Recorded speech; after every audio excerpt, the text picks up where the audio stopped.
morning to you wherever you are in the world. Welcome to Sunrise Daily today. I'm Chamberlain Uso. Indeed, no clouds here. Good morning and welcome. We can see the sun beautifully. I'm Malkwe Yusuf. Yes, indeed, Malkwe. Beautiful weather. Good morning and welcome to Sunrise Daily. I am Bukola Koka. Well, it's Lagos, so don't hold your breath. Who knows? The sun could just disappear like that. It's June 20. It's a Tuesday morning. Welcome. I'm Ayo Makinde. And of all the things that should bother anyone this morning, one of the issues to raise is that which the NAFDAC raised not too long ago. It was just even yesterday that the news came in that NAFDAC is warning that people should desist from using dangerous, unapproved herbal products.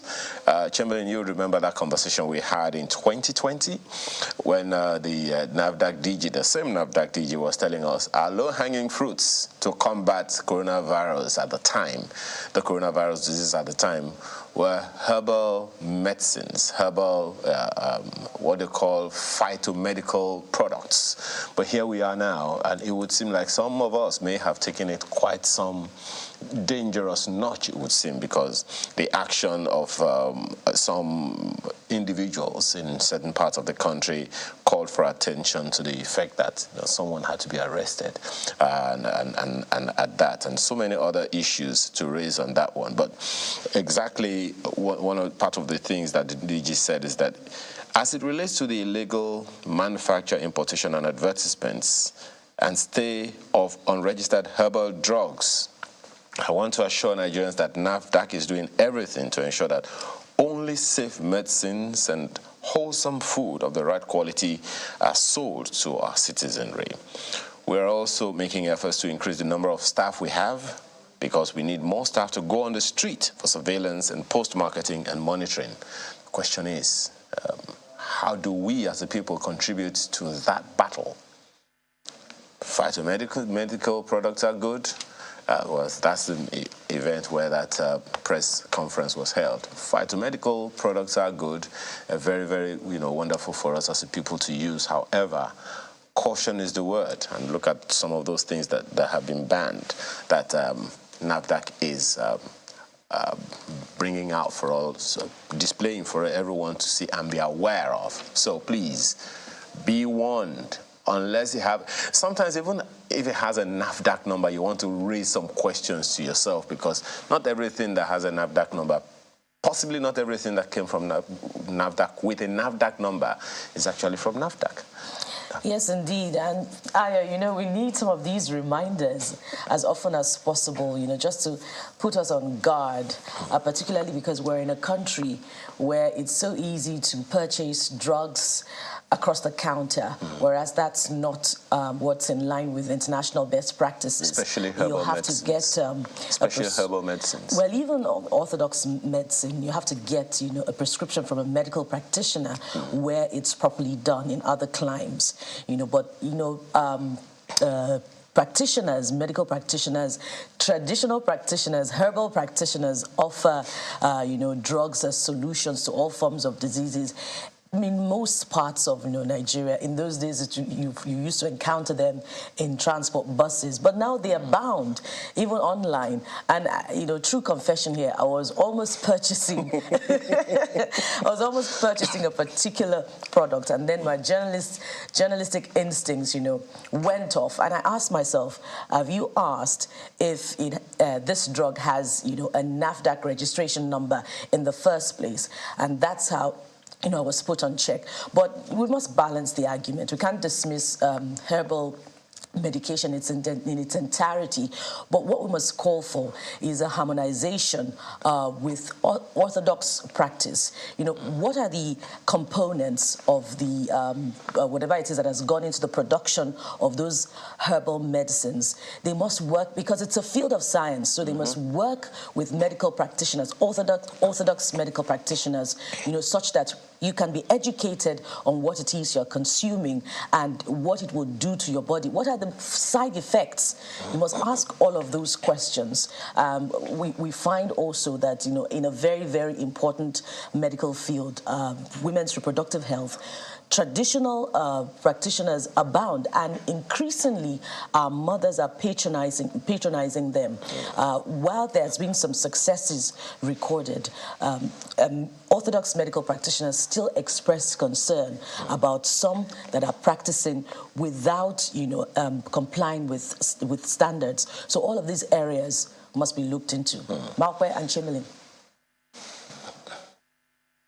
That amongst the herbal medical practitioners, they do have an association, and perhaps they should find a way to, that's if they already haven't done that, find a way to standardize and ensure that, you know, only people licensed by them, because the people who actually will only take herbal medicine, the people who believe heart and soul in herbal medicine and would not take orthodox medicine.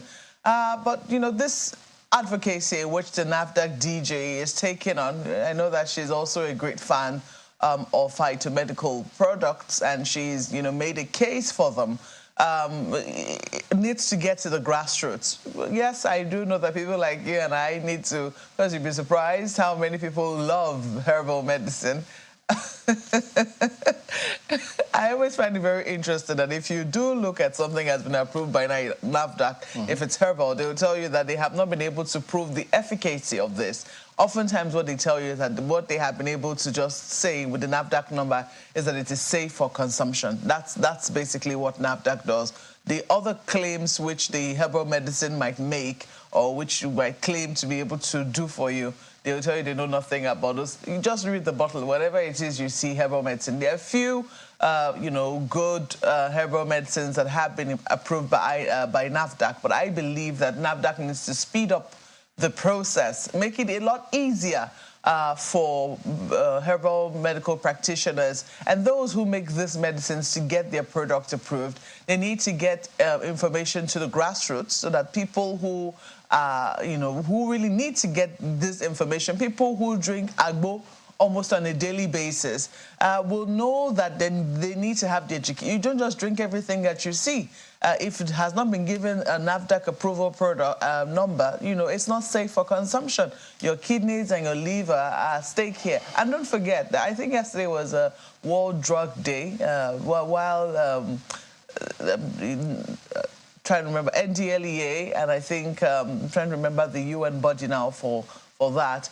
You know, we're raising awareness about drug abuse. This is also, I mean, this awareness that NAFDAC is also raising is also another awareness around drug abuse. You can also abuse orthodox medicine, just in case you're wondering. So there are different levels to this abuse business. It's all very broad, but this one is focusing on herbal medicine that has not been approved for consumption, and which you need to be very careful of. I wish I had a gong this morning, and I wish I could go to the streets. I certainly would take it to the streets this morning and say, please, if you are going to consume anything from that woman on the roadside or that man on the, because if you go to filling stations sometimes, you just see them come and hawk something to you. Oh, this stick, you know, if you just put it in water, this and this is what it does, and people readily buy. Or you have to ask yourself, you know, that person whom you're purchasing things from, does that person have any training? Has it been registered anywhere? Is it certified anywhere for him to tell you what he or she, you know, is actually marketing to sell? Don't just put anything in your body. You know, your liver and your kidney could be at risk. Yeah, I mean, and it's not intended to ruin anyone's morning this morning with the litany of challenges that we've got to address in the country. But look, when you talk about NAFDAC, I mean, and you ask yourself, what readily comes to mind? Drug complaints, drug challenges. And by the way, don't forget that even the food components, people forget that bit. The food comes before the drug in the acronym anyways, but they're largely, I mean, for the most part, of many people who you ask, they talk about drugs. Not that they're wrong about that, but from the look of things, it clearly appears, maybe not too clear to some other people. Speaking to a couple of people in that sector, they just think NAFDAC just needs major reorganization. They just think that, look, it's better they just focus solely on the drug administration and control bit of it, and then another agency zero in on food, the standard, the quality. Look, I know, even the SON that they've got their own huge challenges. How much more when you combine food and drugs? So, a huge step to take, a job of work for the country to do to ensure that the standards are upheld in this country in all sectors, particularly food and drugs, because once you get it wrong in those areas, chances are, in fact, that strikes right at the heart of the integrity of the healthcare sector, credibility of the healthcare sector, if we don't get this agency right. Now they're talking about they need manpower.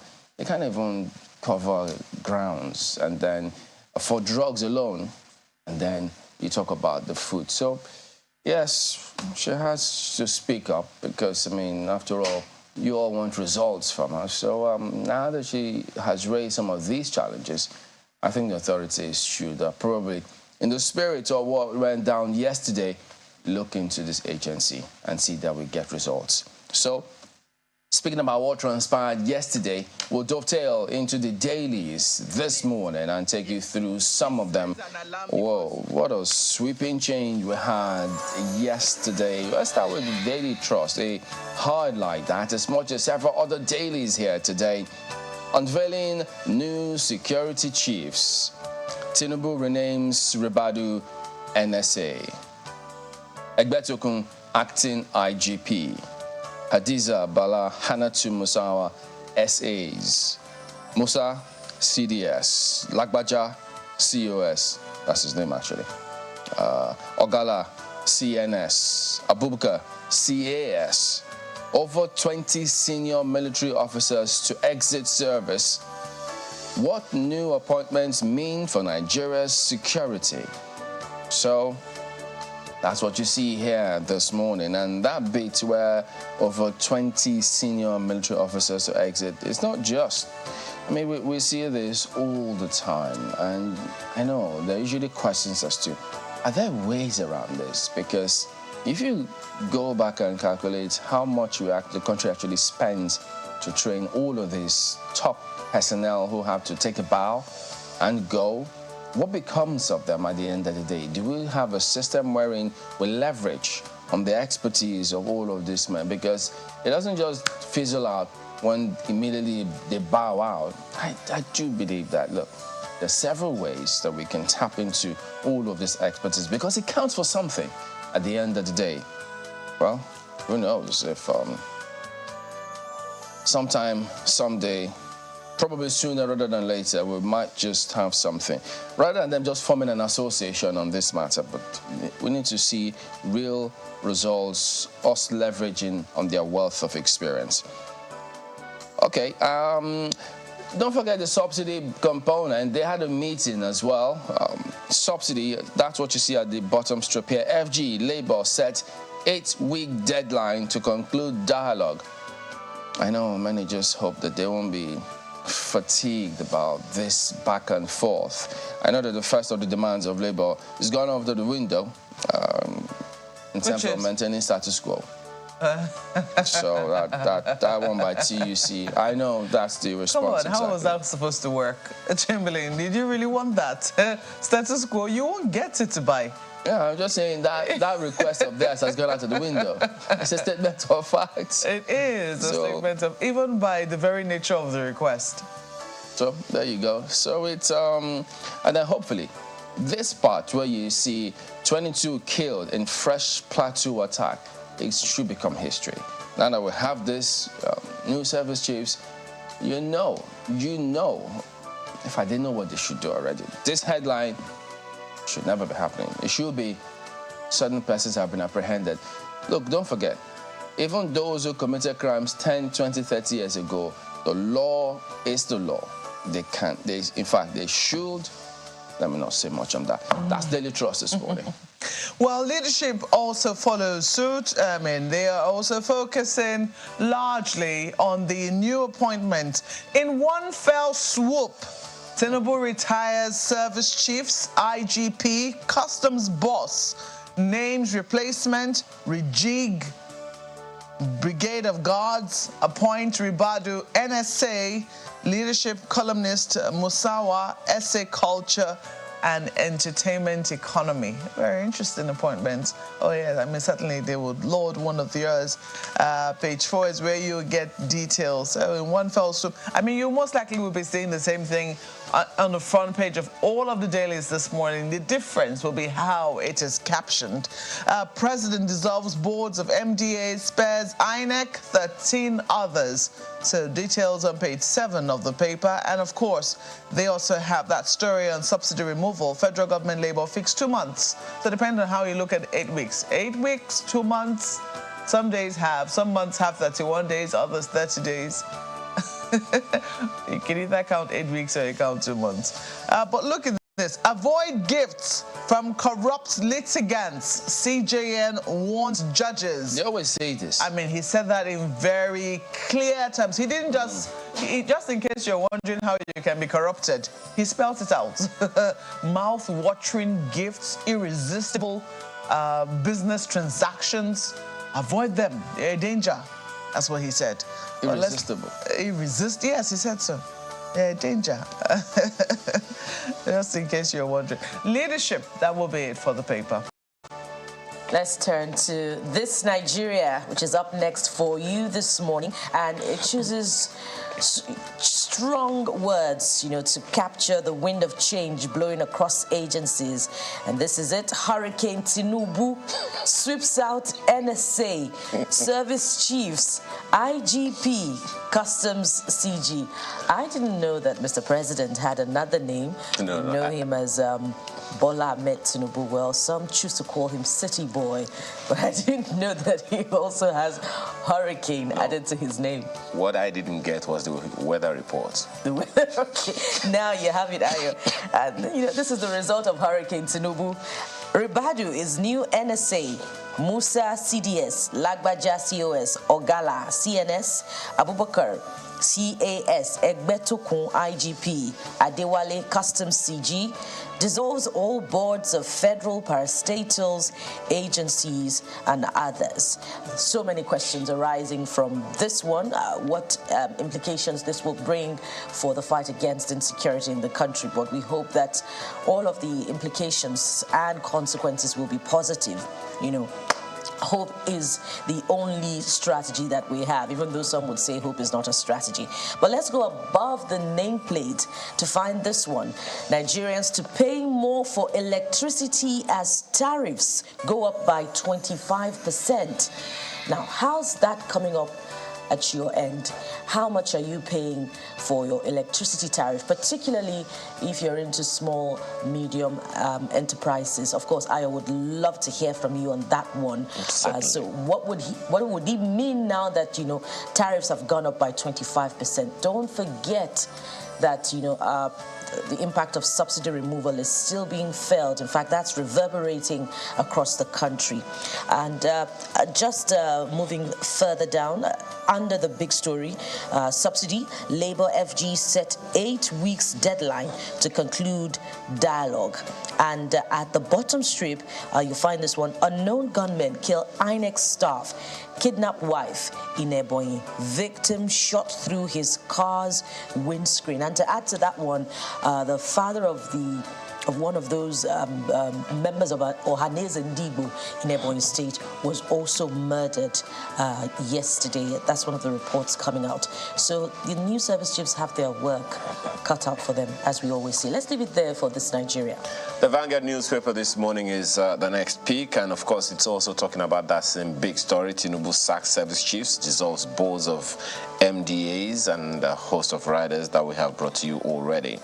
Other stories you'll find on the front page right above the nameplate. Naira depreciates to 770.38 naira to the dollar as demand pressure hits I&E window. Stories on page 19. Look at that subsidy story. Labour FG set 8-week deadline to conclude dialogue. The details on page 27. There's an interesting one I find right above Mr. and Mrs. And it's a little concerning. Nigeria spends over $500 million on importation of dairy products yearly. $500 million. I don't even want to multiply that by 770 naira. My dairy products. Yes. Dairy products. Yes. So that means we have to look at, our policies on importation of these category of products. How much are we spending? What's the capacity at home? Why are we not producing at home? I will look at that money first, and then I'll go to that naira depreciation, and I will limit the amount of money we can assign for dairy products, and probably even urge the CBN to put dairy products on that list. I don't even want to go there right now, because I remember, I think it was about 2019 or 2018 or thereabout, the former vice president said that his office said the value of the livestock value chain in Nigeria is something in the region of 30 trillion naira.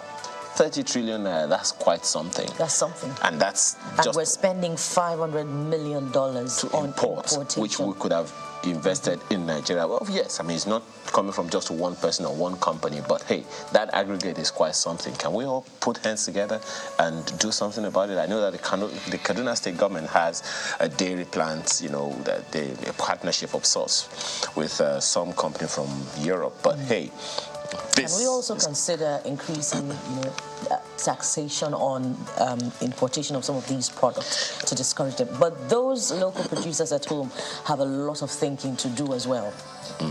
All right. Well, this one, Mr. and Mrs. very quickly, and this is what you have. Mrs. is literally complaining. I spent part of the money you gave me for housekeeping on clothes and shoes. So what? Are you going to call the EFCC? Mr. says, that won't be necessary. As my wife, you are permanently under house arrest. As the Vanguard newspaper. It doesn't work either, Mr. should add some glamour allowance to Mrs. It's not me. Mrs. Allowance. Okay? Glamour allowance is very legitimate. Malkwe, what do you think? Well, that's just how you're put on the spot on certain things. I refuse to take sides on this one. Well, I don't know. I think you have the next paper. Yeah, no, go ahead. Take a look at what New Telegraph is saying this morning. And as I did mention, they'll have almost all the same stories, but couched very differently. Tinubu sacks service chiefs, IGP, CG Customs, others. Appoints Ribadu, NSA, Musa, CDC, Egbetokun, IGP, others. Dissolves boards of federal government parastatals, agencies, government-owned companies. Pleads with the United States to help protect democracy in Nigeria. Meets with Dangote, Bill Gates. Pledges to prioritize health, safety of Nigerians. Leaves for France. That's the last bit, I was waiting for that one. Yeah. Yes, indeed. After he did all of these things, then he left for France.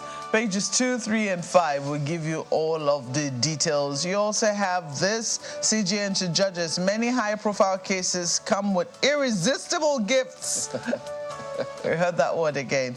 Urges them to avoid offerings that can put them in trouble.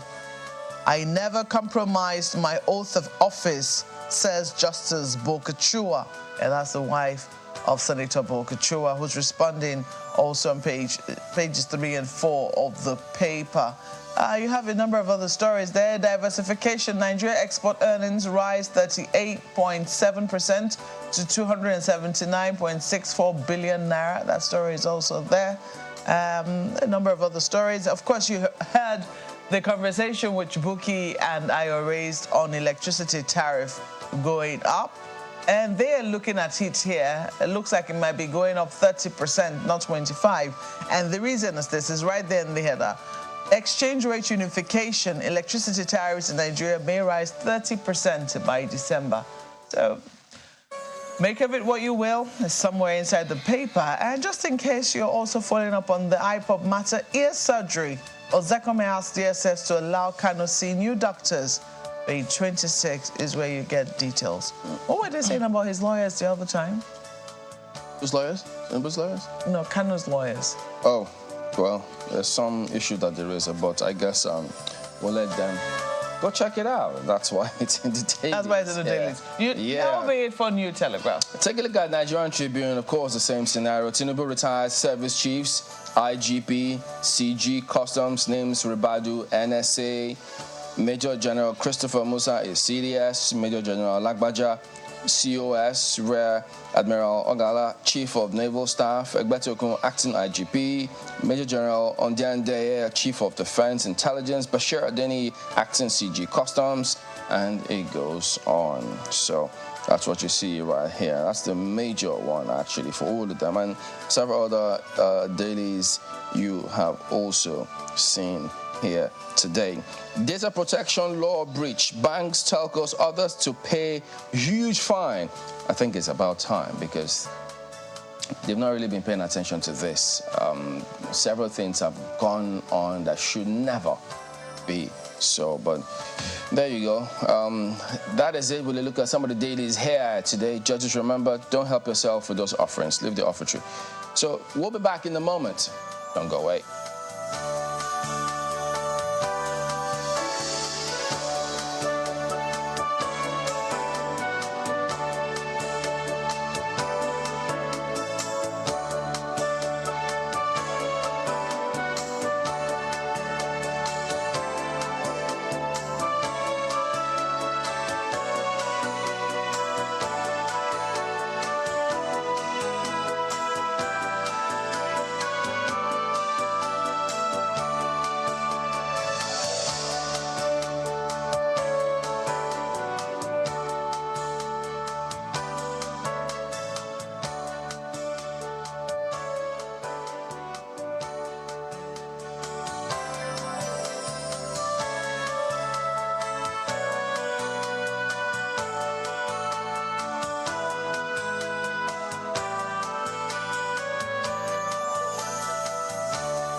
Mr. Jofo joins us this morning to weigh in on those appointments that were made by the president yesterday.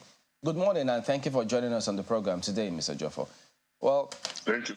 Yeah, I know we had a look at some of these things just before these, and we went back and forth on this matter, so it'll be interesting to get your perspectives on them. But first, the SSS, we didn't hear anything of that service at the moment. And many are asking, wait a minute, I said, don't ask me. We'll have Mr. Jofo to perhaps give us some background, if he will, this morning on what to expect on that one.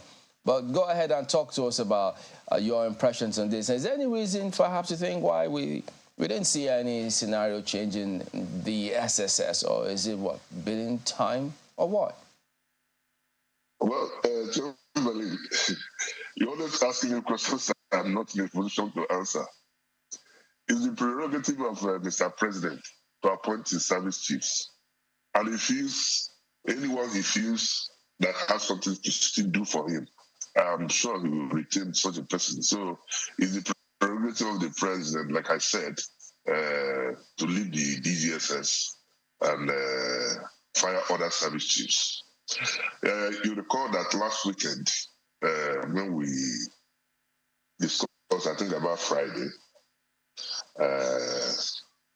before I get to that one, I think it's not unexpected that the service chiefs will go, because an administration comes with its own programs, with its own policies, and how to implement such policies. So the president has come and made his appointment of the service chiefs.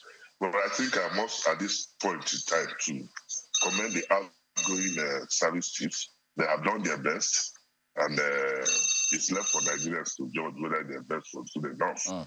But, if I could just... but before you go there, and perhaps add it to your impressions of what you're going to say. Now, we look largely at that position of the NSA at the time, and we went back and forth so much on this matter, and now we've seen that he's been renamed the NSA, and so what next? I mean, now that he's been named, every other thing has got to fall in line. Do you see any challenge, unexpected one, that he may have to surmount, being that his background too, coming from the police, being the NSA now? Well, I don't see any challenge. There's no way stipulated in the NSA Act that the military must be the NSA. It's not stated anywhere. Even in the United States, you still have people who have not been in the military, despite the fact that they also have their services, compulsory services in the military. But career military men, there are very few of them that were appointed NSA. I believe also that the president knows the capacity and capabilities of Nuhu Ribadu. Don't forget that he was the head of the chairman of EFCC. He was exposed internationally, both at the regional and international levels, cooperating with various organizations. So I think that must have given him some background. Don't also forget that Nuhu Ribadu contested the presidency of this country under ACN under the present president, while he was still in control and the sway of that place. But one thing I'm happy about, which we discussed last weekend, was conflict of interest and the issue of strategies or responsibilities, if you will. Because I did mention that, and I think I've been vindicated, that the president had two options: to elevate Nuhu Ribadu to position of the National Security Advisor, because if he had been left as a security advisor and another NSA, there was bound to be conflict, and I still maintain that.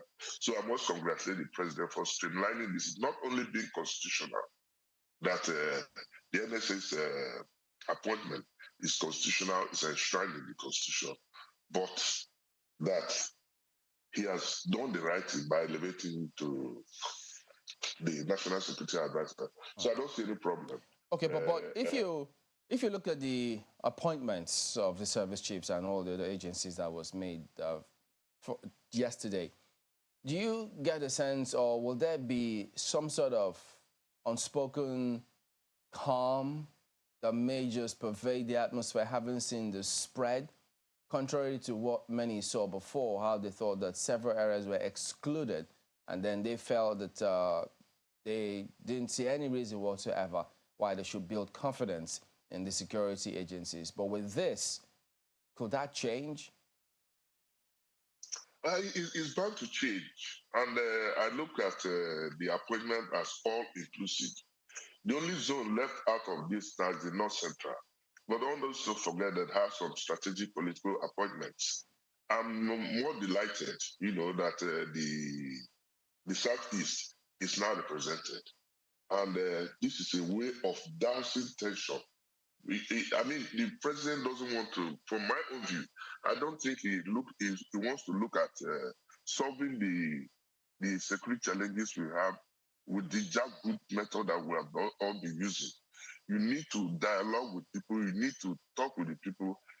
I've received a few calls, as she says today, commending the president for at least appointing somebody from the Southeast. It's a way of building confidence, giving people assurance, and it will go ahead in that direction, go further to look at the issues of, but maybe by the time we start setting an agenda for the president, look at the issue. But for this appointment, I think it must be commended very well. Often it's always very interesting. As you said, it's not strange that service chiefs have to go. I mean, there's usually an inkling that, service chiefs might be changed with the change of an administration. But do you think that we need to formalize this process? By that, I mean, set something in motion, give maybe those who are leaving 2 weeks or a week or thereabout to, move this. How does it really work? Can you give us an inkling into how this works when these changes are made? You see, it's going to be, it's not as easy as we look at it. First of all, you give a notice. We don't have very strong institutions. We rather have some strong individuals. And unfortunately for us, most people think that our security agencies are most involved, if I must put it, in regime protection. So you must get your trusted people. So at any given time, I think the security chiefs must be aware that they will have to do, but the time is what they wouldn't know. You can see all of them were still briefing, doing their normal jobs, and this is until this bombshell. So, like I said, it's unexpected, and life goes on. Like I said, we commend them for the services rendered to the country, and I believe that there are other opportunities too for them to serve the country if the president so deems necessary. It's very interesting because, the conversation we had on Friday talking about the position of the NSA and Special Advisors Security and how we went on and on. It was uncertain whether there was still going to be an NSA in addition to Special Advisors Security, or whether the president was, renaming the office, or whether he was making a deft move, because there had been concerns as to the service that the current NSA is coming from, the police service. I think it's only been, even though there's precedence for it in our history, it's been very few and far between. And some people thought, the president was just trying to play a very smart one when he initially named him as his Special Advisor Security. So it does appear that all ambiguity with respect to that has now been cleared up. Initially, we were thinking that a statement would have been necessary to clear the air. It does appear that there is no need for a statement now, is there? Government must be responsive. Government must be reactive and responsive to issues raised in the public domain.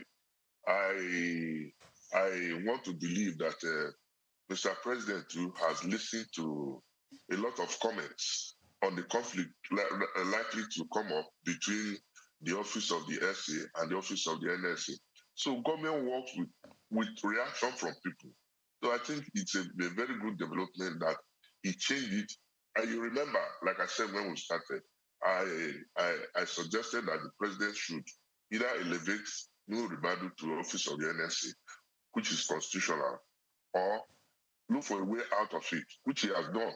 So I believe the government has listened here, and they'll continue to listen to advice of the people. If you continue to listen to people, you will not make so much mistake, because there are bound to be mistakes. No situation is perfect, and I think the president has done well. Let's see how this new. If you also notice that these are younger officers compared to what we've been having before. Then that brings me to the issue of the president. The president is a politician. He's a tactician, and he has political strategies. Apart from Goodluck Jonathan, this I'm talking from 1999 now. This is the first time we're having, and possibly Yaradua, that was short-lived. you will now see a politician in helm of affairs, not just taking strategic decisions on issues, but looking at the political dynamics of the country, and that is very good development too. But so he's using his political experience to if you take a look at sorry to jump in again, my apologies, the chief of defense staff, still looking at that spread, and you see that he from Kaduna, Zangon, Kataf, and so this is, of course, you will always have different reactions concerning this one. So in terms of what he will bring to the table, the kind of dynamics, you know, the challenge Kaduna, Southern Kaduna has faced. So you immediately expect certain things to reset and then get results, given his background? Oh, sure. I believe he's going to achieve a lot of positive results. You recall that was how General Buratai was appointed chief of army staff during the heat of the problem in the Northeast.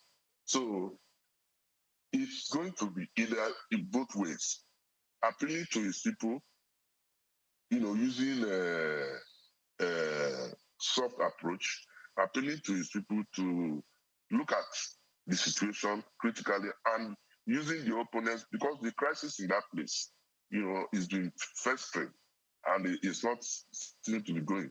So taking it to them, you know, will kind of placate. Okay, I think we lost Mr. Joffa, but it's quite interesting. He was trying to make that point there, given his background, you know, the challenge they faced over time, and besides... Okay, it keeps going back and forth, but we'll sort that out. He's also been with Operation Hiding High. He's got a medal there. Also had a medal from Field Commander, Medal of Honor, Grand Service Star, MNJTF medal, quite decorated Chief of Defense Staff. And so in terms of what he will bring to the table, they expect a lot. I mean, the country expects all of them to hit the ground running, as we always say here, because they got a huge background, huge expectations as well.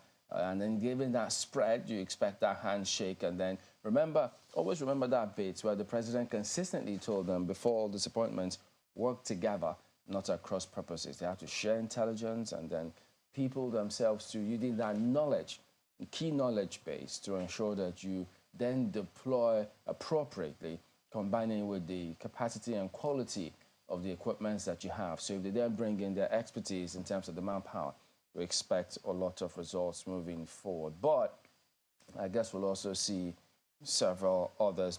And then onto the Chief of Air Staff as well, coming with his background. And you know how once upon a time there was that narrative as to providing the air cover for the ground forces. They needed that to work, but at some point there were questions concerning whether or not they were working together. So all of those things, who knows, should become history with all of this. And we'll still go to the customs as well.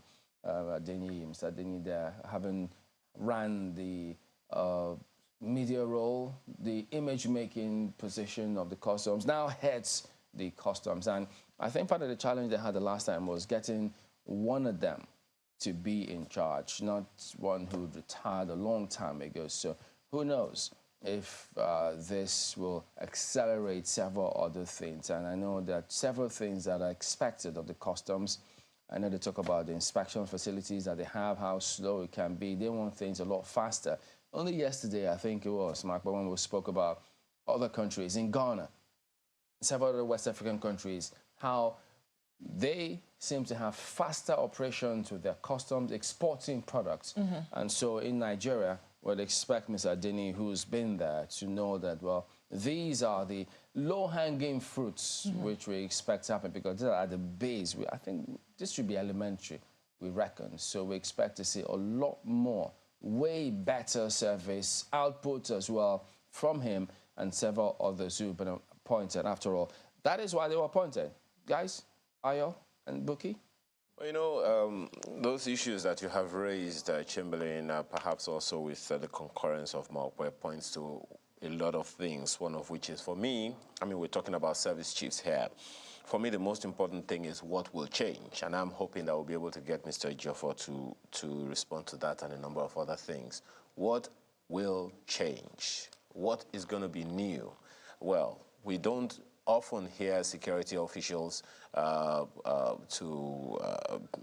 address, Nigeria unless there is a need. Well, will often remind us that the military has a program or a template of addressing the press from time to time. But it'll be good to ask Mr. Ejiofor and a number of other people who will be speaking with in the days to come. What will change if he's back with us? It'll be good to find out, because I continue to recall that statement by the president at his inauguration. It says, "Look, we'll look at the security." Mr. Ejiofor, are you back with us? I'm here. All right, good. Thank you. So the question that I'd like to ask you straight away, as I've been pointing out, is, given these appointments now, and you said it's a good move, and a number of people have pointed to the same thing. Question is, what will change? Yeah, for instance, as Chamberlain was discussing, I didn't know you were not even getting me. The customs appointment is one appointment that Nigerians are very happy about, because for the first time, you see a non-career officer heading for this long. It does not only keep professionalism, it stops the growth of the people within the service. Okay, seems that's hung again. Well, that must... So okay, go ahead. There, to put in their best, why, and also enhance their career. So we expect positive results, especially from the custom, knowing full well that custom generates a lot of fund. There has been criticism about the outgoing the Controller General of Customs. So we expect some positive change. I think, again, the president's move is strategic. He's a politician, so he knows how to play his game. Okay, but you've spoken for the customs, and that's definitely admirable. I don't know what you would say for other sectors, particularly in the area of collaboration. Recall also, and I don't know if I brought this up with you before, the president spoke not only about the security architecture, but the security doctrine. The consequence of that, it will be good for people to know and then know what to expect, as you have been trying to tell us the things that are likely to change.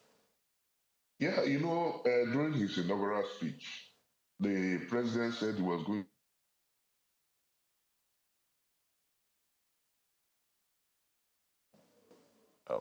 more welfare of the personnel. So we expect not only just making an appointment, but following up with issues of welfare, training, logistic equipment, and all what have you, to improve their services and possibly curtail our security challenges. But just to follow up on that conversation, the argument could go back and forth about whether or not, the service chiefs, the outgone service chiefs, were provided with what exactly they needed to fight against insecurity. Can we look objectively at their performance as against what would change with this round of service chiefs, Mr. Ejiofor? Yeah, I can tell you outright that you cannot perform beyond your limits. The service chiefs operated under very difficult conditions. Not operating under security can never be fully funded. Not only being underfunded, if you look at the issue of the whole sector, the whole gamut of our economy, politics, everything is down because we have no money. And the little money given, and I think I also want to advise, not warning now, the National Assembly to carry out their oversight function. There's a lot of corruption in terms of purchase of arms and ammunition, not only within the military, but everywhere. And the National Assembly is also involved in the corruption in terms of the oversight function. They look for money. I've said it time before, and some National Assembly members have called me whether I can prove it. I say, I don't need to prove it. It's well known that there's a lot of corruption in the process of oversight. Mr. Jaffa, you know, I can't resist referring to our conversation last week, particularly as it has to do with the renaming of Mr. Ribadu as the National Security Advisor. You know, there had been speculations that perhaps his appointment was a placeholder role for the NSA, for the office of the NSA, and now it's been confirmed. The argument was also to the effect that perhaps the former nomenclature was to be given such that the president didn't want to hurt the feelings of the military, because the convention has always been that anyone that holds that office has to be a retired military officer, such that he can command the respect of the other service chiefs. Now, has this appointment fulfilled that role? Was the president, in fact, flying the kite to see whether, you know, the military would accept this appointment of Mr. Ribadu? That's quite interesting. Your thoughts are very, very interesting because, you know, perhaps, yeah, he flew a kite to see reaction. And he got the reaction, the required reaction. You know, in my earlier line of thought, I said, this is a politician who knows how to gauge the pulse of the people. He knows how to feel out the people and see how he will get results. So maybe placeholder, yes, or maybe he wanted him to do away with the office of the NSA. You know, there have been allegations of massive corruption too at the office of the NSA. You remember how the CP was tried and a lot of them, you know. So as a former ZAR chief, I think you should be able to plug the loopholes, have effective control on the security agencies in terms of oversight, in terms of input, in terms of output. So when he needs to look at them, supervise them. The president is the president, commander-in-chief of the Armed Forces of the Federal Republic of Nigeria. He has never been in the army. So if he decides to use even a doctor or an engineer, it is his prerogative. Another thing that must be pointed out is that all the services contribute personnel in terms of policy formulation in the office of the NSA. All the services are represented. So his own is to coordinate, analyze, and disseminate information to the president and assist the security agencies. So I don't see anything wrong with it. Well, Mr. Jeffo, have you taken... Yes.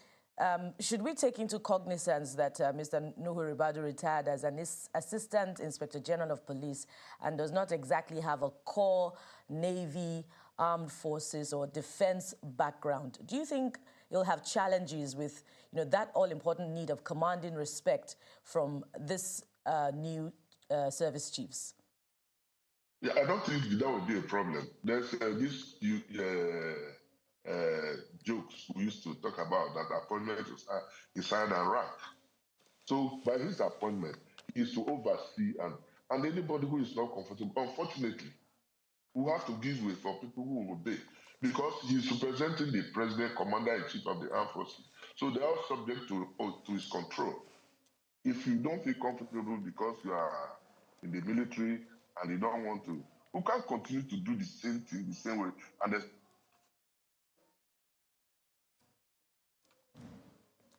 okay. We hope that we get results. Okay. Let us get results. Okay, well, perhaps to kind of give us some line of understanding about, you know, from Bukala's question to you, do you see this as a deft move to really and practically move Nigeria into civil rule? I ask that because, as you said, the NSA is someone who doesn't particularly have military experience. He is a policeman. But the fact that this is civil rule and the police is supposed to be leading the charge, so to speak, do you see that as part of the move, politician or not? Yeah. I look at it as a part of the democratic process. You know, like I said, all the services contribute staff in the office of the NSC. So they're all supposed to work together and bring up policies that will assist the government in achieving its result. So there's no, I don't see any problem with that.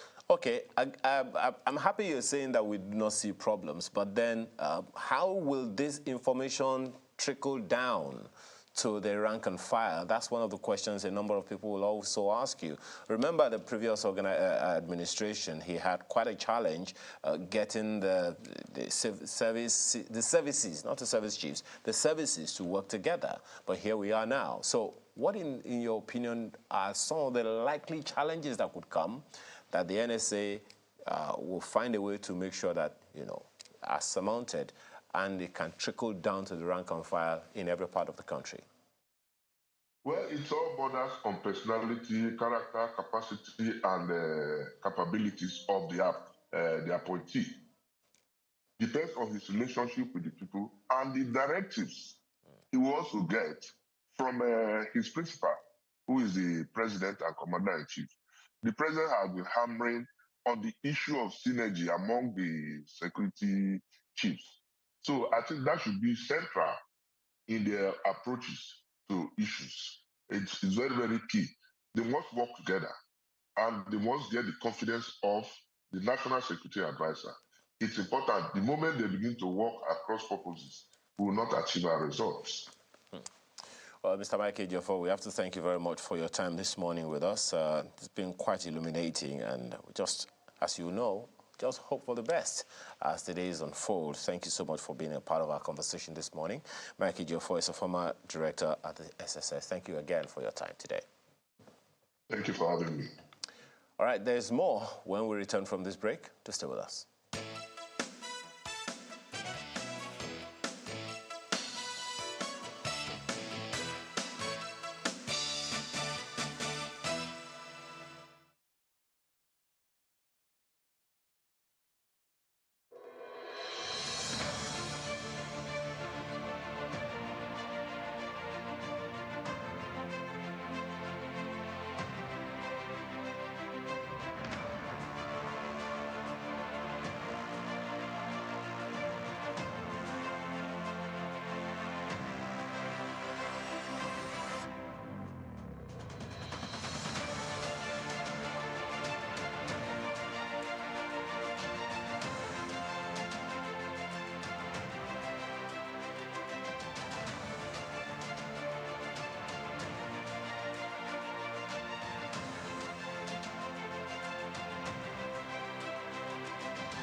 To Sunrise Daily, yes, that is indeed Dr. Nkamokeke. He joins us next here today. He's a former deputy governor for Anambra State. Good morning. Thank you for coming on today. Good morning. Thank you for having me. Well. So, what do we know? The media, of course, awash with the recent developments yesterday, plus the board appointments too. In fact, this appears as though the president is just pressing a reset button. Is that how you see it? Yes. They say a good leader is one that's able to make decisions. A great leader is the one that manages the outcomes of those decisions. And I see Bola Tinubu doing the right things. You can see the way things are moving. The market, the stock market is growing. Lots of portfolio investment coming in. The hope is that will translate to foreign direct investment into the country. Did you say lots of portfolio investment coming in already? Yeah, don't know. Within the country, people are investing already. Yes, not portfolios. I mean, not people are investing already. Yes, things are happening. Really? The stock market is growing. Okay. You can see that. I mean, and of course, the appointment of service chiefs yesterday was really a great move. It represented the federal character that people are calling for. People want people to be represented. Of course, I don't personally believe that you must come from a particular region to serve your country. But the mindset of our people is that people need to be seen to come from different parts to represent your people. And in fact, speaking about that, I mean, a lot of these things also has a lot to do with perception in terms of whether or not they succeed or fail. Correct. So, and we have seen where Chief of Naval Staff, Rear Admiral Ogala, from Enugu State. Yes. How is this going to resonate? Is it going to affect the scheme of things in terms of what plays out on the security-wise? Well, Well, I think the mindset of people is what's first. People will believe that it's an inclusive government. It's participatory. The question is, how they succeed depends on them. I think I always say that how people do when they're given the mantle of leadership is up to them. What you do when you get into the office, try to change, try to leave your own legacy. It's up to you. Tinubu is doing that right away. You can see by the way things are moving in the right direction, the appointments. I was listening to the gentleman just that was before me, and he was saying something. You know, you watch people's reaction. It's a good leader. You pay attention to how people are feeling, and then you go in that direction. Now, if these service chiefs don't perform, you change them. You bring somebody else, and hopefully, if you keep on doing that, people realize that you're not there to stay. You're there to perform. If you don't perform, you leave. You step aside and let somebody else, In other words, these appointments, in fact, they should be the first people to know that if you don't perform, absolutely, you'll be shown the door. Absolutely. That's what leadership is all about. You can't just keep people if they're not doing the right things or doing the work the way you expect them to do it. You kick them out of the row, put somebody else in. That's what we expect. But being a politician, I mean, one could also ask, could it also be that, yes, while he's doing all of this, he will also have an eye on the political side of things, saying, well, I need to have a groundswell of people thinking we'll have to do the right things here, while I also need to survive politically. Those kind of considerations, does it come across? Does it come out at all? And if it does, how do they strike that kind of balance? Well, you must, of course. Like you said, he's a politician, but the point is achievement. We must need to, go in the right direction. You must do what's needed. If you don't see people performing, you change them. It's just simple. It's not. How easy is that? You have been a former governor. How easy is it? Deputy governor, beg your pardon. How easy is it to change people when they are not performing? You appointed them. You appointed them. Why? I mean, it's not. You didn't sign an agreement to keep them for your full term. If you put somebody in an office and that person is not doing what they're supposed to do, you remove them and you try somebody else. It's not. You weren't elected. I'm just saying, as a politician, it's easy. How easy? Oh, it's easy. But the last government, we just saw what transpired. If it was that easy, why did it happen? No, hold on. I always say this: how people do in a position is when you're given a mantle of power, mantle of leadership. If I'm a governor, for instance, and I appoint somebody to be a commissioner for works, and the person is not performing. Of which you were one? No, I was a deputy governor, not a governor. No, you were a commissioner. Yes, I was once a commissioner. You remove that person. You're there to make people's lives better.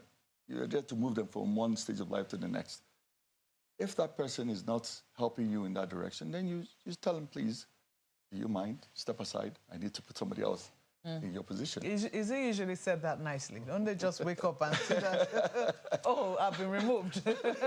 I don't know how that usually works, do I? I always imagine the feelings of those who have been displaced and the suddenness with which they have to vacate office, and how quickly these things happen. Even though right now the president has said that, for those who will need to get confirmation from the National Assembly, they will be in acting capacity, pending when they get that final confirmation from the National Assembly. But let me take you up on the boards, which were also, they've not been reconstituted, but the Office of the Secretary to the Government of the Federation has dissolved boards that are not included, I think, in Schedule, is it 13 of the Constitution or so? Yes. So those ones not affected.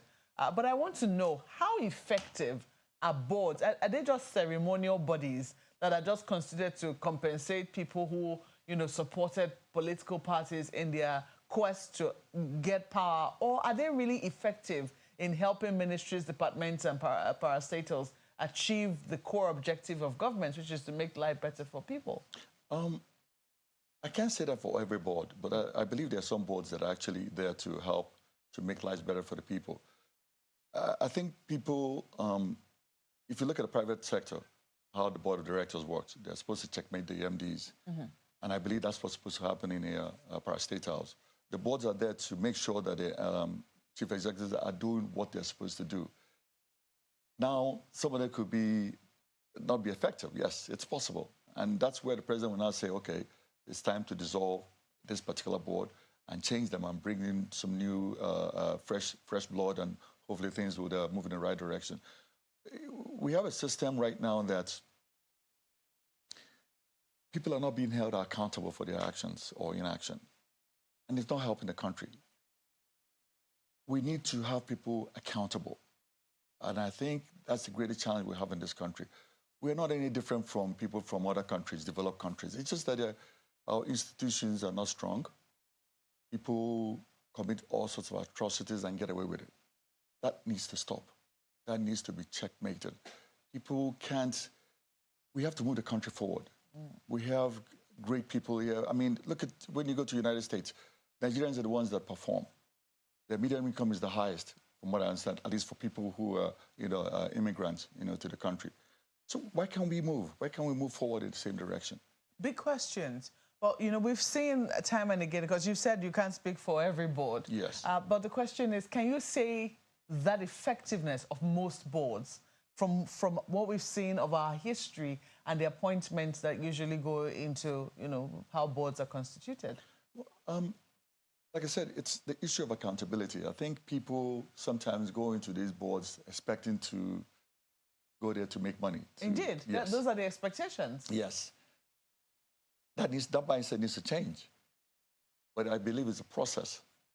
If the leader begins to do the right things, everybody begins to see he's moving in the right direction, things will begin to change. It's a big if, because yes. Right now, I mean, what we know, as you've pointed out in the private sector, is that the boards are supposed to be a sort of check on the CEOs or the managing directors or the DGs or however it is that the nomenclature comes for the executive office for those who are heading a parastatal. Now, if that board, which is supposed to hold somebody accountable, is by itself not accountable, then where do we go to get remedy? Good question. That's where the courts come in.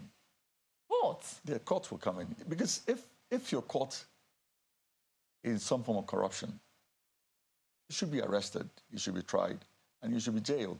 And if you begin to do that to one or two people, everybody begins to think, okay, we need to set up, we need to do what is right, we need to move this country forward. I think I like what's happening so far with the new administration, putting square pegs in square holes. Some of the decisions he's taken, it's what it's needed, like the fuel subsidy removal. Who was gaining? Who was making the money from those fuel subsidies? It was affecting more people. The masses were not getting the fuel they were needed. People were just siphoning the country's resources. That's going to stop. The different exchange rates, that's being taken care of. That's what everybody wants to see. This is, I mean, in recent times, we've seen the CBN governor being questioned, a former CBN governor, I should say now, because it's been suspended. Yes. It's been quizzed by the DSS. We've seen now former EFCC. Is he been suspended indefinitely too? Yeah. He's also been suspended. These bodies have boards. Their boards are not being questioned because people will say that some of the decisions that these people took while in office that are being questioned now, which they're being questioned for by the DSS, are decisions that the boards of those institutions ought to have questioned them for.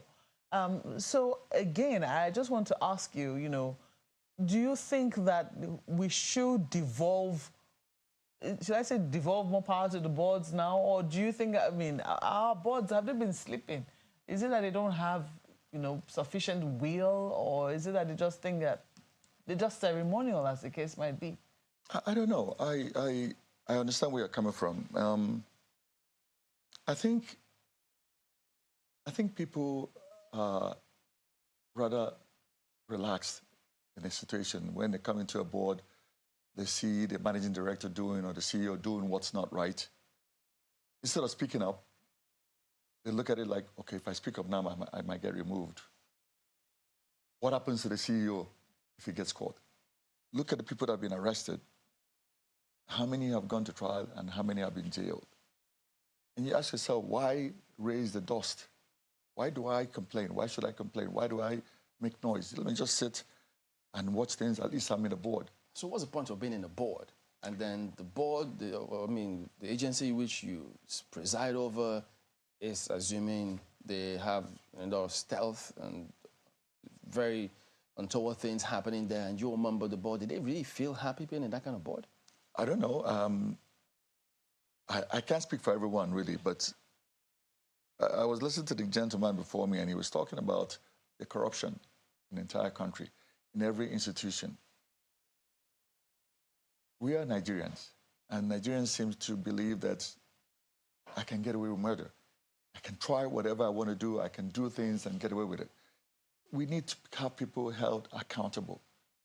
If we don't do that, we can't get there.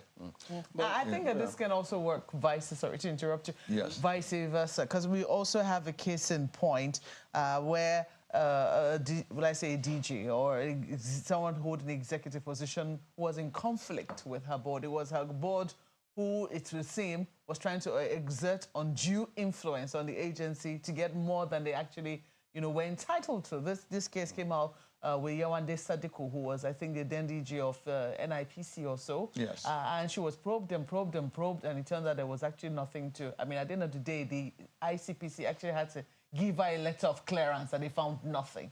So it could work either way. Yes. How do you think that we begin to change mindsets of people who are appointed? I mean, of course, all of the people who have been appointed so far, the congratulatory messages they're going to be getting from their state governments, from their local governments, from their village people, from, of course, yes, indeed. Village? Watch the papers, very sensible, and if you think I'm exaggerating. That's what happens.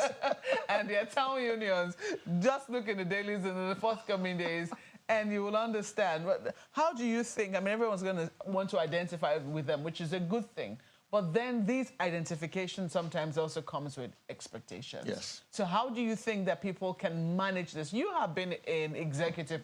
You certainly know what it is I'm Absolutely, talking about. I do. How would you say you manage that, trying to deliver on your task vis-a-vis also managing the expectations that your people have of you?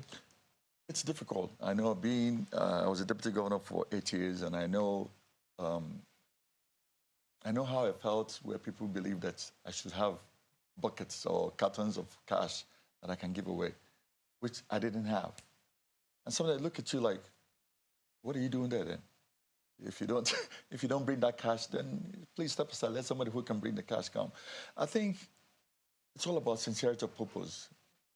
If you're sincere in your duty, do your work, and whatever happens, happens. If people don't feel good about you being in government and not sharing money, that's fine. I have a name to protect. That's what matters to me. So I do my job and do it the way it's supposed to be done, and that's it. If you feel like I'm supposed to hand out cash to you and I don't do that, so be it. All right, let's bring in our colleagues in Lagos. Thank you, Chamberlain. Well, one of the questions that comes to my own mind, primarily talking about all of these issues, Dr. KK, is the place of politics in all of these appointments and the effect it has on governance. You would recall that a number of investigations, replacements, and quizzing that happened in the previous administration, some people have labeled it as political witch hunts. And you are also saying here now that, look, if someone is not performing, no point, retaining the person in office. The person should be removed. But then there is also the conundrum of the person acting or not acting, yet removed or not removed for political considerations as opposed to the effect the person is having on the system. What are the things that Nigerians should pay attention to in this regard? Supposing, let me give an example, how the president has appointed service chiefs from different zones, and one of them is not performing. You can always remove that person and replace him with somebody from the same, zone to maintain the federal character that you're trying to achieve. Yes, you have to play politics.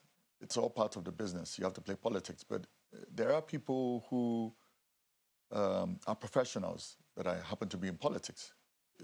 You must make sure you put square pegs in square holes.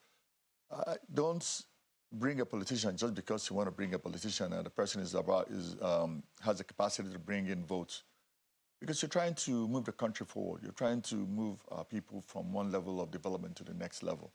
So look for the right people, put them in there, and make sure they do their work. If the work is not achieved, you've ended up with nothing. If your projects are not, policies are not executed, what's the person left doing? I mean, what are they doing? They're not adding value to your administration. So you need to move them. So, Dr. Okeke, besides... I don't know if I've answered your question. Well, yeah, I mean, significantly, the point that I was trying to make there is not just about the service chiefs. There are 1,484 at least of those ministries, departments, and agencies of the federal government. If there is any one of them that is not performing at any time, there could be accusation of political witch hunting and all of those things. So that's the point that I'm trying to make there, especially where it matters to the Nigerians and to small businesses the most. Well, I don't think there's anything wrong with people being investigated if you're doing your work. I think, for instance, if a good minister, if you're doing your work, you can come out, you can do press conferences, tell people exactly what you're trying to achieve, the progress you've made in your own ministry. Everything is openness. How open are you? Are you open to criticism? Do you listen to advice? Are you doing inclusive government? Are you just sitting there dictating to your staff, this is the way things must be done? You must have meetings and have people at least listening, contributing to the process. It's a matter of having people working together. I listened to some of the special advisors the president has made and put together, and you see what he's trying to achieve. He's looking for good brains, people that can at least come up with good ideas and then be able to put them in place. I look at someone like Hadiza, who used to be an MD of MPA. I know she did well there. I've heard I've been in a program where she spoke, and you can listen to somebody who is very sound and knows our onions. Yeah, Dr. That's Okeke, what we're expecting, people like that too.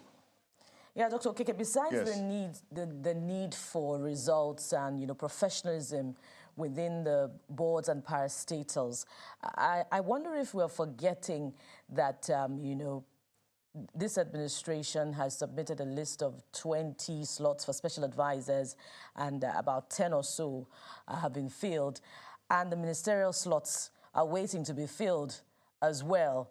And this is significantly shoring up the cost on governance. I recall at the onset, the beginning of the Buhari administration, there was an excitement about the possibility of reducing, the number of ministries such that the cost of governance can be reduced. And at the end, there was also talk about, the Steve Orosoye report and the commencement of implementation. Are we forgetting that, the cost of governance is increasing significantly and we are in austere times? I do agree with you, but the point is you must allow the president to decide on how he intends to achieve his policies. If he thinks that he needs to reduce the number of ministries, I know he will do that. If he thinks the ministries are right now okay, he will continue.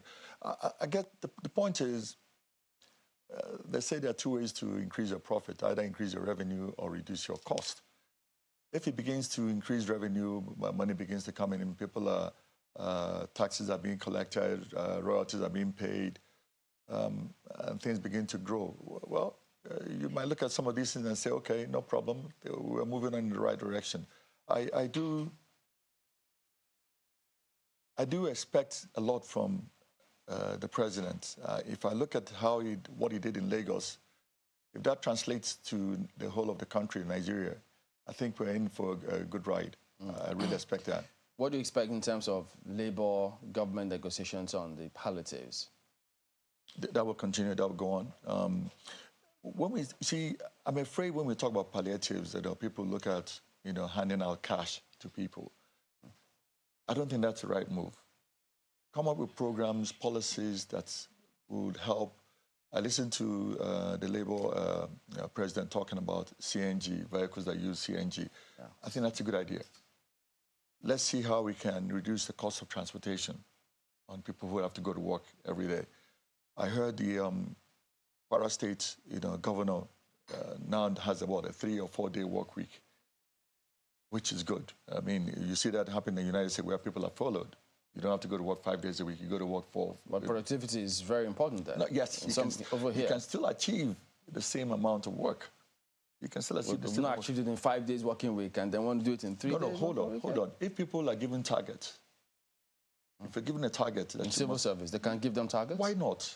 Why not? I mean, everything depends to be on the leader. When I was a deputy governor, my staff knew the way I worked.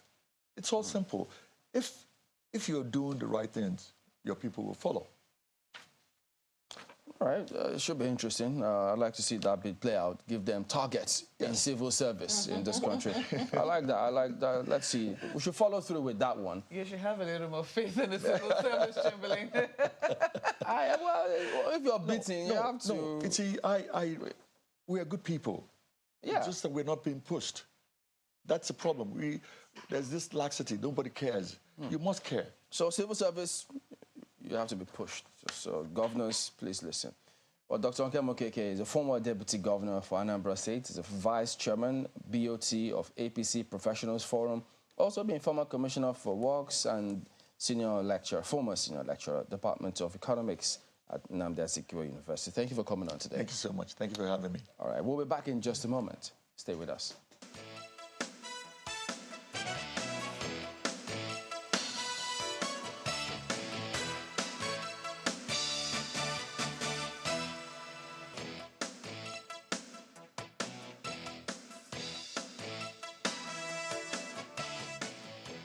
Well, thank you again for staying with us all this while. You know, Nigeria, we've been talking about the youth bulge in Africa. Well, let's have a discussion this morning around the Pan-African Youth Innovation Forum, its objectives, and the role of science and innovation in Africa's development with those two gentlemen you saw there. Chinedum Ewuzie is MBA Director, Lagos Business School. Thank you so much for joining us. And he's here with Dr. Bosun Tijani, co-founder, Co-Creation Hub Nigeria. Thank you again for being here with us. All right, so first of all, perhaps a good place to start to be to tell us what this whole thing is about. Dr. Tijani. It's a gathering of some of the brilliant minds on the continent, but those based in Nigeria, with a very special somebody that we all know, who is a massive inspiration to all of us all over the world, someone that has been committed to putting his resources and time into making our world a better place. And the idea is, how do we come together to talk about the future of the continent and how we can inspire more young people to innovate and help us solve significant problems using science and technology. Well, Mr. Ewuzie, this is not the first of its kind in Africa. Obviously, I've seen some others, Kenya and a number of other places. There must be a reason that the Lagos Business School is partnering in this venture. Well, yeah, I mean, so at LBS, typically we focus on creating programs, but one of the things that we also do is creating platforms. So this is a platform for like minds to come together and discuss these issues. So we're looking at different perspectives where, I mean, he has spoken of a global leader who is coming to talk about it. We're also going to be talking with him. We're also going to be speaking with Professor Chris Ogbiti. So you see, it's a combination of practitioners, international, domestic, and of course the academia to discuss these issues. I'm wondering what you're looking forward to about, the participation of this great global leader. What will your platforms be leveraging on? Is it investment, and what are the expected outcomes? Dr. Ewuzie. Well, so the expected outcomes, of course, first would be knowledge. It's important that at this time we step in and begin to talk about this matter. So the industry has grown. I mean, science and tech has driven a lot of innovation in Nigeria and Africa. But the question now becomes, how do you turn these things into businesses, sustainable businesses? And that's the question that we're trying to answer. So we're trying to answer this question through bringing these people together to discuss core things: knowledge, investments, partnerships, platforms, and networks. So that's the kind of thing we're going to have. So knowledge discussions of businesses, how you can build sustainable businesses, what are the platforms that you need, how much money do you need, how do you access financing, and basically how do you build a sustainable business. So in terms of investment, are there any agreements that are possible outcomes, not just in Lagos now, but that would dovetail to other subnationals in the Federation? So the way it's going to happen is that we're going to get members of the ecosystem. Now, members of the ecosystem includes, of course, people such as Posujidani here, but also investors who are also going to be coming together. So it actually depends on people who attend the program. There are going to be a lot of opportunities to get investment. So yes, there will be. Mr. Bosso, I'm interested also in what you do. It's exciting to see those young children in those spaces, learning with Lego in an unrestricted environment. But how fast are we moving in terms of replicating those learning spaces in public and private institutions of learning, particularly early child learning institutions in public and private schools in Nigeria? No, it's a fantastic question in the sense that if you look at the trajectory and growth that we've achieved within science and technology in the last probably 12 years on the continent and also in Nigeria as well, you see that it's been proven that this is a space that we just need to unlock more opportunity, and it can take us on the path to significant productivity.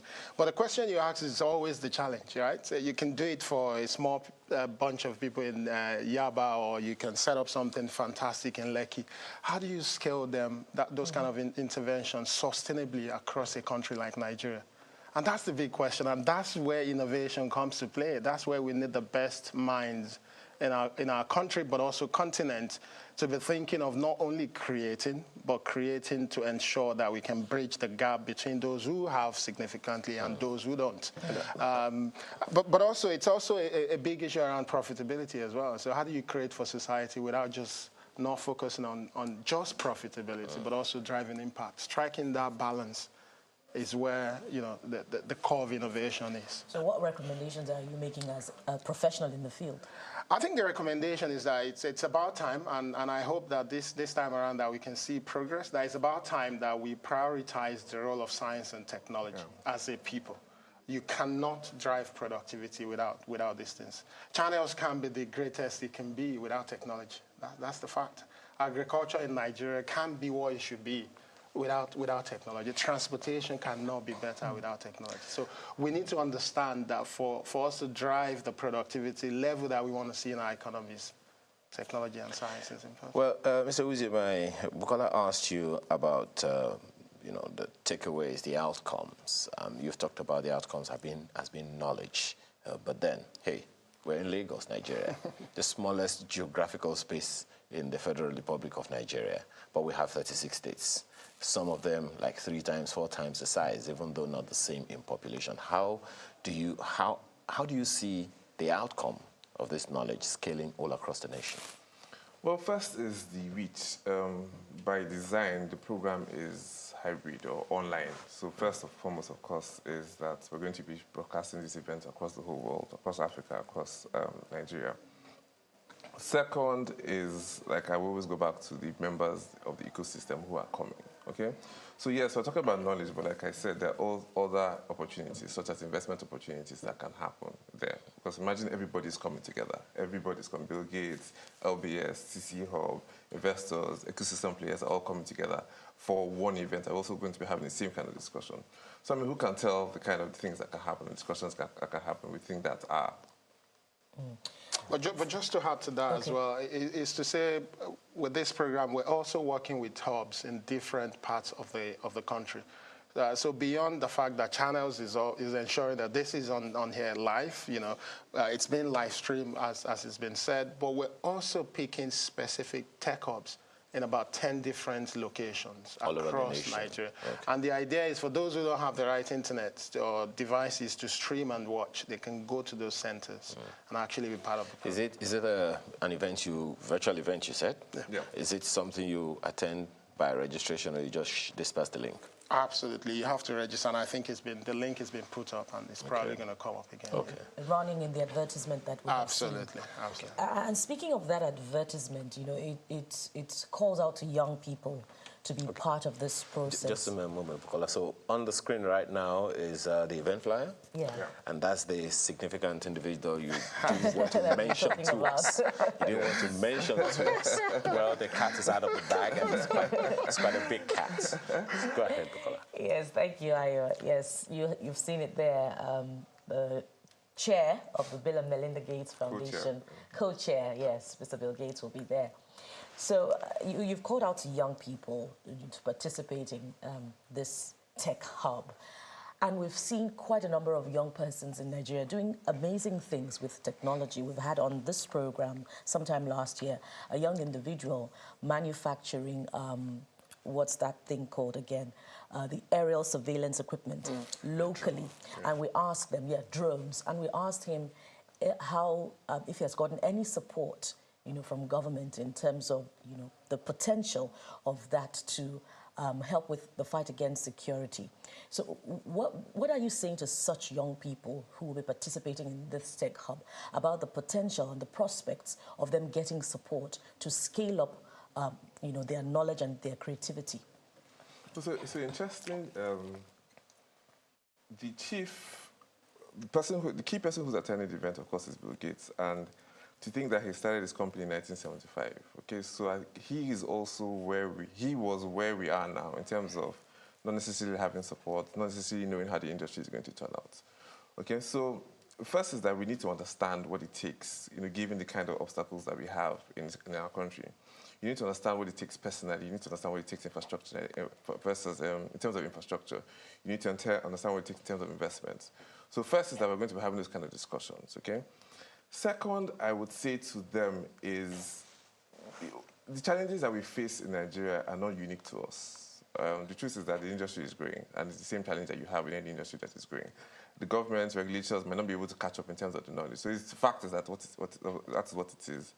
What we'll be saying to them is, come and hear what somebody who 30, 40 years ago faced the same situation that you did, what he has achieved.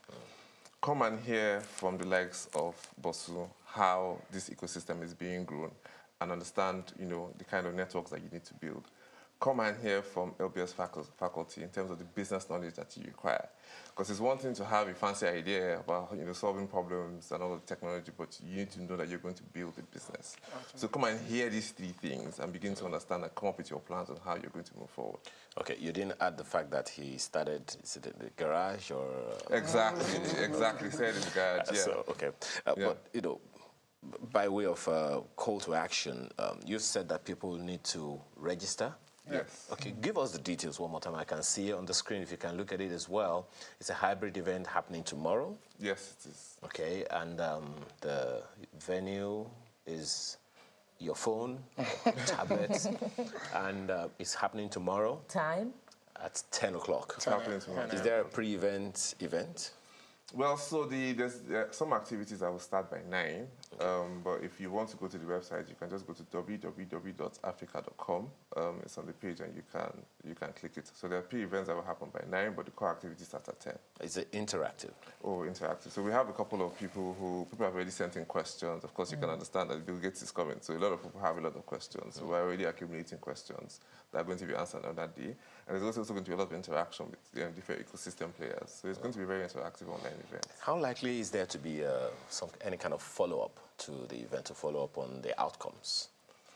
I think there's the mood in the nation is exciting, and it's a follow-up to actually what's been happening in the last couple of years. So this event is a follow-up? For me, that's it. Because it's significant because in technology and science, right, there's a major role for signaling when it comes to investments, right? You were asking, whether there's going to be funding for people.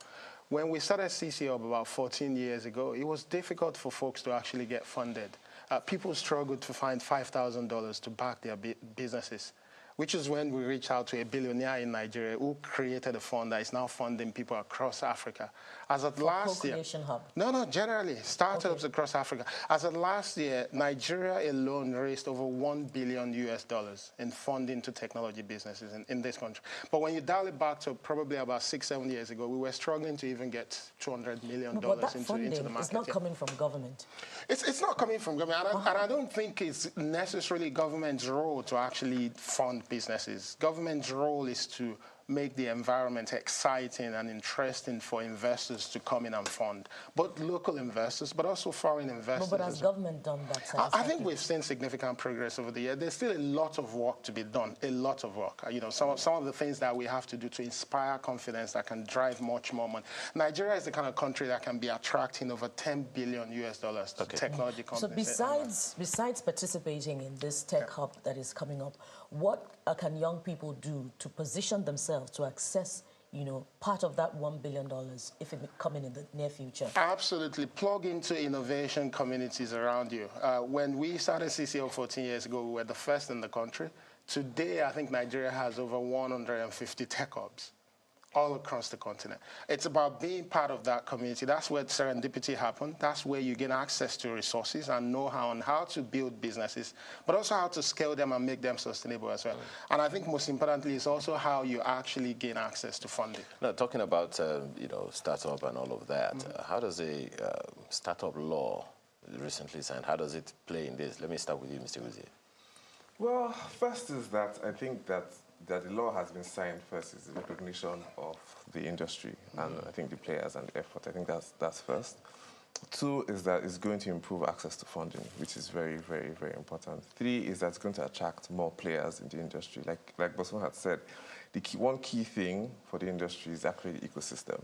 So you need to have a balanced ecosystem of different kind of players, investors, knowledge providers, the founders, and all of that. Four is actually guidance. So we're going to be clear on what it takes to run a startup, you know, who an investor is, how you can access funds. So there's clarity, there's more clarity on the process. Okay. Though, of course, there's more that can be done, but I think this is a fantastic start. Dr. Tijani. I think the Startup Act is also accepting that something is happening and we need to create the right policies and regulations to back those things up. Because innovation, as you can imagine, is expensive. You have to be extremely intentional. So the normal laws of doing business doesn't necessarily support innovation. Innovation is not entrepreneurship. I always say this. But innovation cannot be completed without entrepreneurship. That you're a businessman doesn't, or woman doesn't mean you're actually innovating.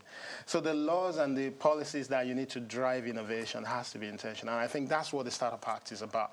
It should be part of a larger conversation, however. If you go to more serious countries, you'll see them have what they call the National Innovation System. So your Startup Act needs to be part of that. So there's still a bit of more work for us to do in strengthening that innovation systems that doesn't just limit support to startups, but also support large companies, micro businesses to be able to innovate. Because when we see more people innovating, we're going to be able to solve our problems. So many questions to ask you, really, because it's always exciting for me.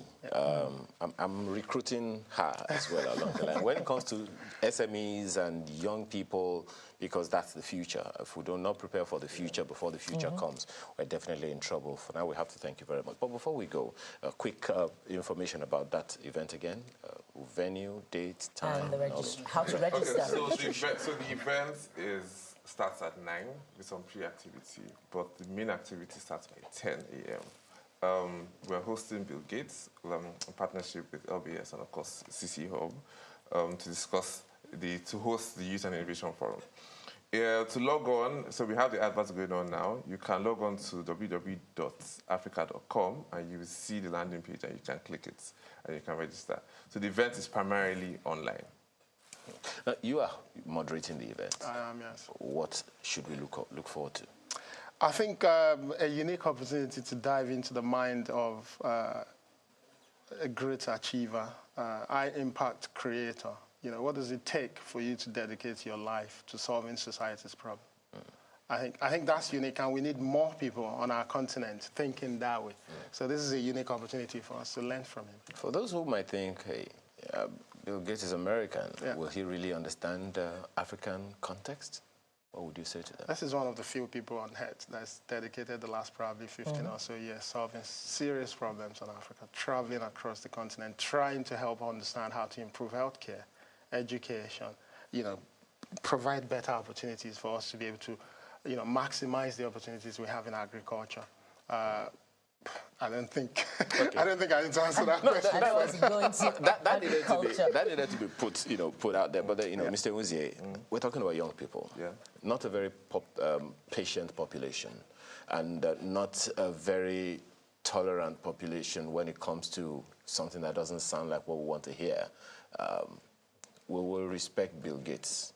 But then when he has left, how do we ensure that the learnings are sustained both in their hearts and in their localities, since it's going to be happening all over the nation?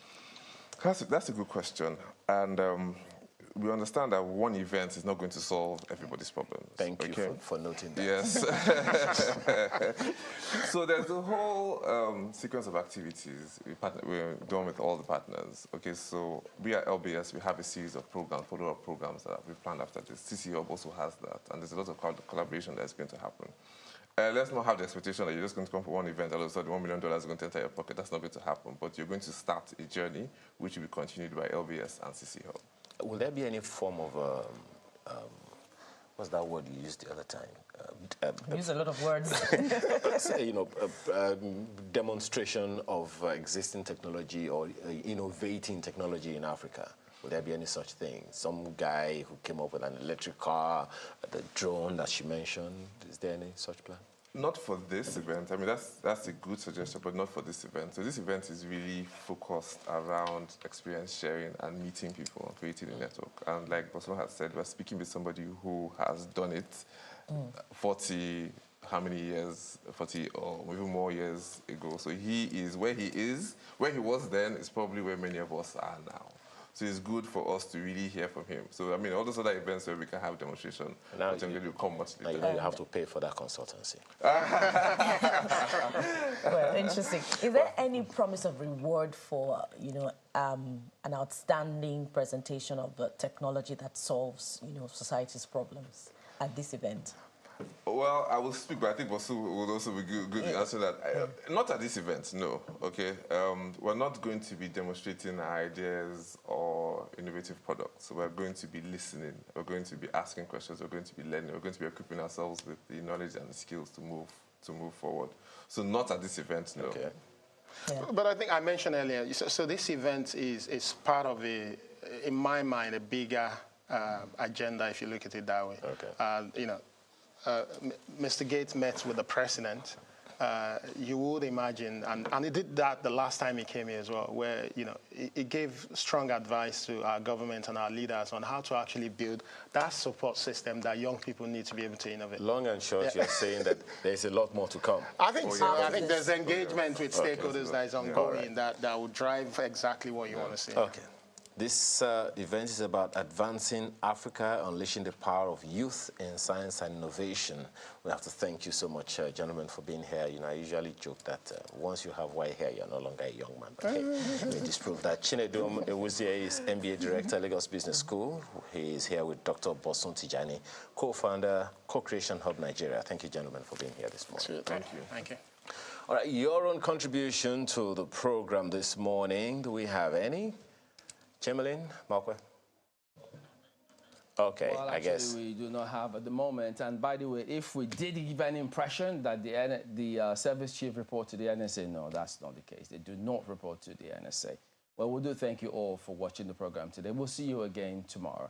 I'm Chamberlain, so have a very good day. Thank you. I'm Malkwe Yusuf. Goodbye.